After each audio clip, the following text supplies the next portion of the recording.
Hi everyone, welcome back to my channel. In today's video, I am going to be prepping up some baby food for my 8-month-old baby, 8.5-month-old. I have just put her in bed to try and have a nap. It's 12 o'clock, so I need to get this stuff done, ready for her dinner later tonight and for food for the next few days, and then also give myself some lunch before I have to go and get my oldest from school. Just to give you a little bit of a backstory before we get into the video, with all of my babies, they've all been puree fed, or traditional weaning, I think is what you call it, where you start with purees and then you move on to finger foods and stuff like that. With my first baby, when he was born, I wasn't too bothered about doing baby-led weaning. Like, I didn't really care either way. And then with my second baby, I wanted to do baby-led weaning with him, but his weight gain was kind of slow. I wasn't super happy with it, so I ended up starting purees with him just to like get the food into him pretty much. And then with my third baby, my 8-month-old,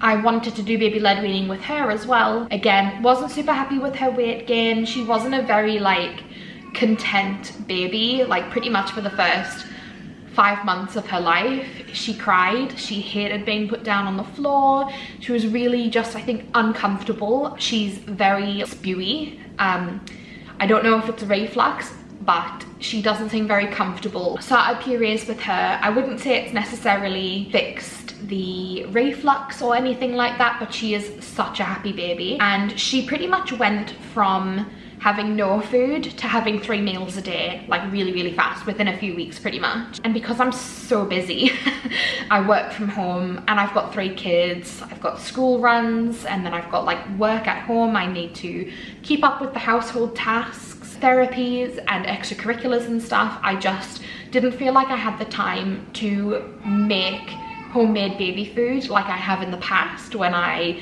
didn't have 3 kids. I had 1 kid or 2 kids. So for the first sort of 2 months of her weaning journey, she has pretty much exclusively been pouch fed, and it's expensive, and obviously you don't always know exactly what's in the ingredient, like what ingredients are in the pouches. Even though it can plainly say what's in it, sometimes you just can't be 100% sure. She eats a lot of food, and I find myself having to do this every few days or once a week at a stretch, and that's if I'm filling in the gaps with stuff like yogurt for breakfast or Weet Bix for breakfast, or today for lunch she had some eggs and some strawberries that I cut up really small, but I still have to like I have to spoon feed her these foods. So I've got a few things that I want to make today, and I make this really easy on myself. I don't do too much. The first time I made her food a couple weeks ago, I did way too much and it was really overwhelming. It took me like 6 hours. So now I just keep it really simple. She doesn't have a huge variety. She will go through this in about a week, maybe less, and then at that point I'll make something else. I've got some sweet potato and I've got some pumpkin. So these are gonna be cut up. I'm gonna drizzle some oil on it, salt, pepper, garlic. No, probably not any pepper. Probably just salt and garlic powder. And then I've got 2 tins of pears that I literally just drain and then I blend them. And then I've also got a tin of peaches, and I'm gonna do the exact same thing with that. It doesn't have to be like super extravagant or anything like that. You could do it really simply. You don't have to be feeding them something different every single day. Like, obviously it's amazing if they can get that sort of variety, but sometimes A, you don't have the time to do that, and B, you don't have the money to do that. We have both. I don't have the time or the money to be buying 10 different things to cook every single week. So I just wanted to show you that it can be really simple. It can be really chill. It doesn't have to be crazy. So this is just gonna be a really short and sweet video. Let's get into it. All right, I've just adjusted the camera so you can see what I'm doing. I'm also in my pajamas because I like to be comfortable at home. I'm just going to chop these up. I'm gonna wash and peel the sweet potatoes, and with the pumpkin I'm going to chop it. I'm probably gonna like quarter it. Last time I made a pumpkin, it was a bigger pumpkin and I just cut it in half and roasted it like that, but it took a while. So I'm gonna cut it a little bit smaller today and hope that it cooks a bit faster. I'm gonna turn my oven on at 180 degrees to preheat while I prepare this stuff. Get my peeler and my big knife. Start with the sweet potato. Not really sure what's going on here with this sweet potato. It's got like holes in it. I don't know if that's from like little pests or something. Oh no, Yeah, it's a maggot. Okay, that's gross. That's really gross. I'm not gonna cook this one. I'm going to put this one in the bin. These ones don't have holes in them, so these ones should be okay. That's really like gross though. That's like really disgusting. Okay.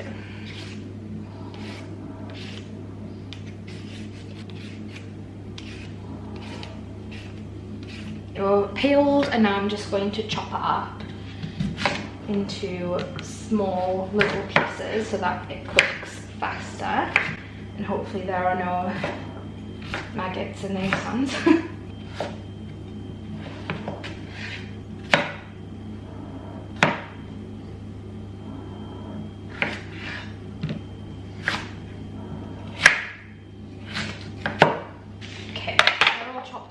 And now I'm just going to drizzle on some olive oil and some salt and garlic powder. Just drizzle that. And I'm adding pink Himalayan sea salt. I know some people are really like anti-salt for babies. I don't really mind. It's such a small amount over all of it. It's probably less than half a teaspoon. And it adds some nice minerals for the babies.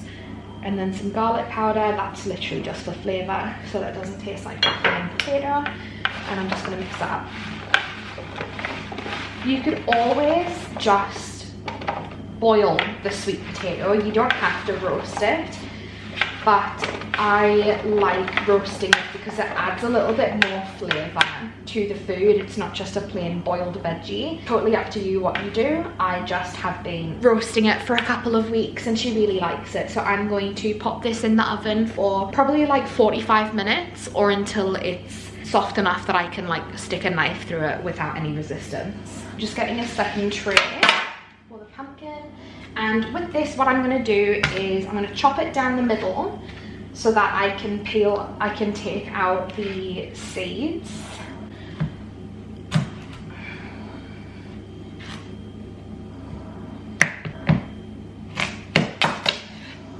And now I'm just going to scoop these seeds out. If you wanted to, you could like take all the seeds and dry them and make your own little pumpkin seeds. I can't be bothered doing that, and I don't really eat pumpkin seeds anyway, so I have no use for them. But if you wanted to be like low waste, you could do that. I'm just gonna go scoop those into the bin.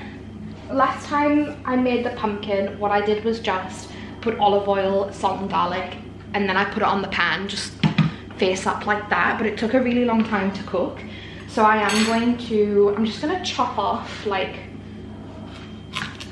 this top bit just to make it a bit easier to cut through, and then I'm going to cut it, I think I'm gonna quarter it, so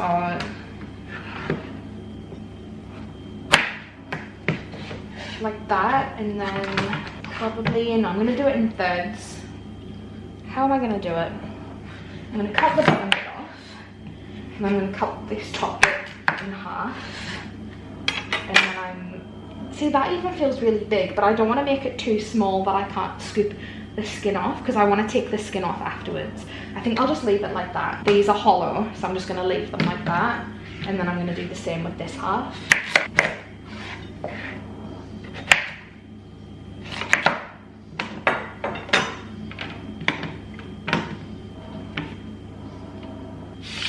And now I'm just going to season this the exact same way with some olive oil. Nearly out of olive oil.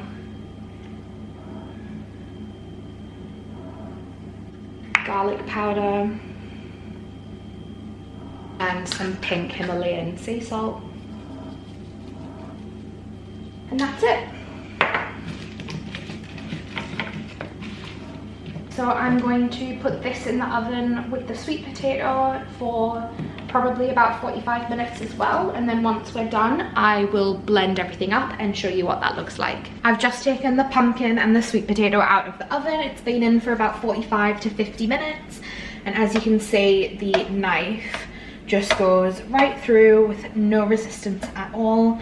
Same with these. So I am actually just gonna let it cool down a little bit so that I can handle the pumpkin, so that I can peel the layer of skin off of it, and then I will put it in the blender. While I wait for the pumpkin and the sweet potato to cool down, I've just opened these tins of pear, and I'm going to strain the juice out of it into, this is a Dr. Brown's formula pitcher, but you can just use whatever you've got. This is just what we have on hand. I'm literally just draining it, whoops, straight into there.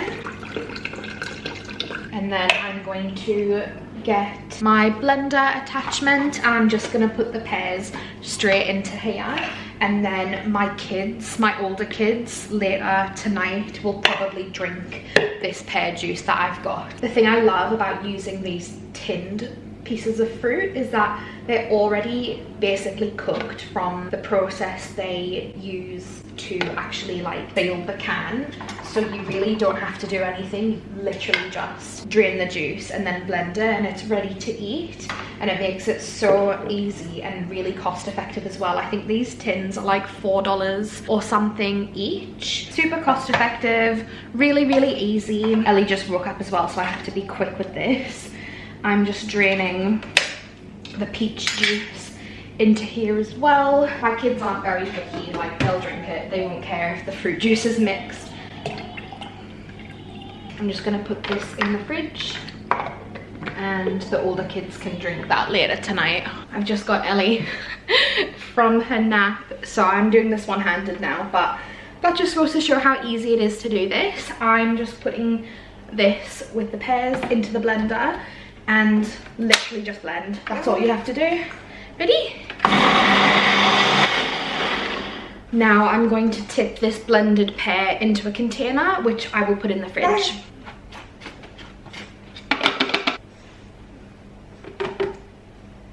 I'm just gonna grab the second tin of pears so I can blend that now.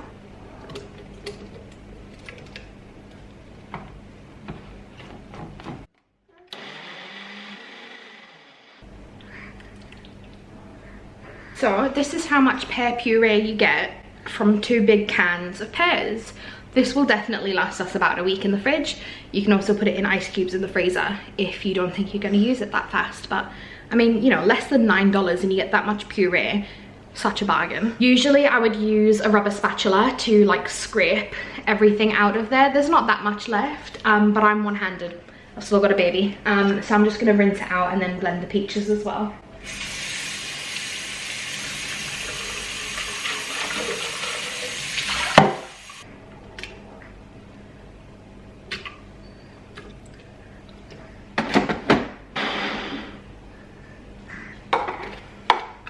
I think I've managed to get Ellie to just play on the floor for a little bit while I try and finish this off.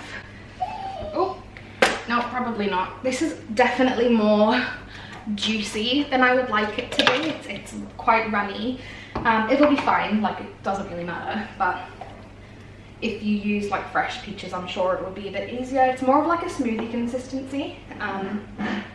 But like it's fine, like I don't really care. So put that into a container, and now I'm gonna try to quickly blend the sweet potato, but I'm probably gonna have to leave the pumpkin for later after I feed her. That's the peach, 1 tin of peaches, and the peaches cost me $3.50 for that big tin.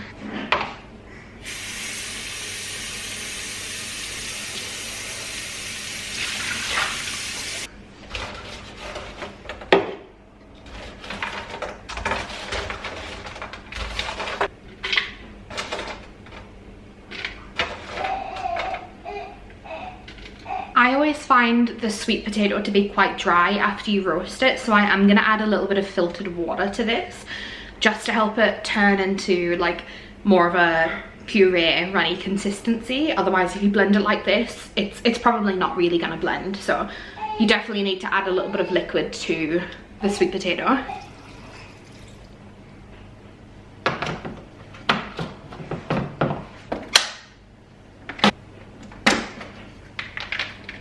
Still needs a little bit of liquid.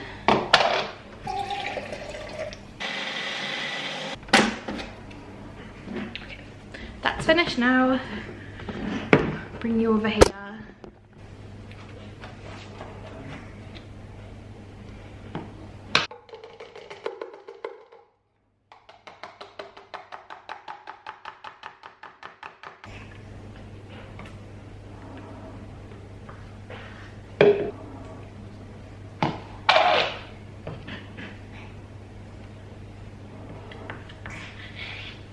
right, that is the sweet potato all done. So I'm gonna do the exact same thing with the pumpkin. I'm not gonna bother showing you because you've seen me do it 3 times now. The only difference with this is I'm gonna get a spoon and I'm going to like scoop the flesh of the pumpkin off the skin because I don't want to blend the skin. Put it in the blender with some filtered water and then put it in a container. So I will show you once that's done, and that will be the end of our little baby food prep for today.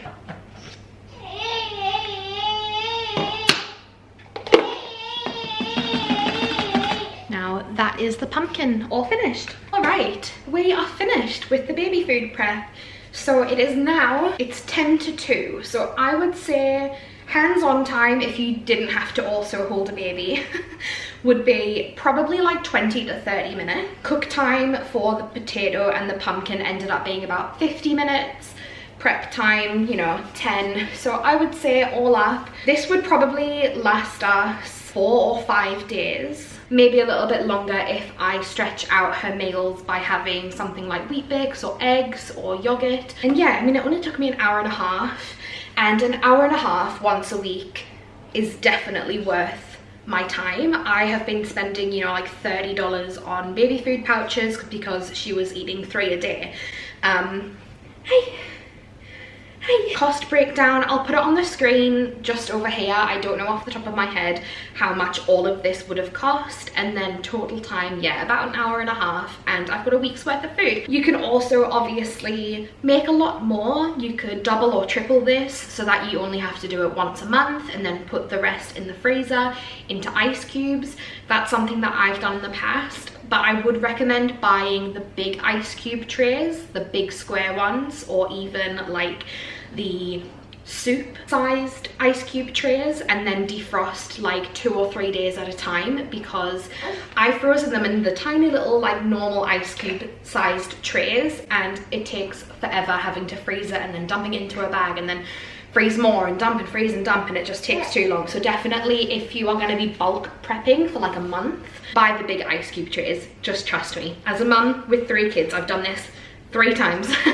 Buy the big ice cube trays. That is me done for today, and now Ellie has got some delicious homemade food for the next week. Thank you so much for watching. Let me know what type of baby food you have made for your babies. I would love to have more ideas. I feel like I'm quite limited at the moment to single fruits and veggies. I do mix them. I'll do a combination. I'll do like a pumpkin and pear, pumpkin and potato, peach and pear, peach and potato, you know, I mix them all together. Sometimes I mix the fruit with yogurt or with wheat bix as well, just to give it a bit more flavor and sweetness. Please give me any and all ideas that you have for baby food, because even though I've done it 3 times, my brain turns into mush every single time. So, is that your food? Is that your food?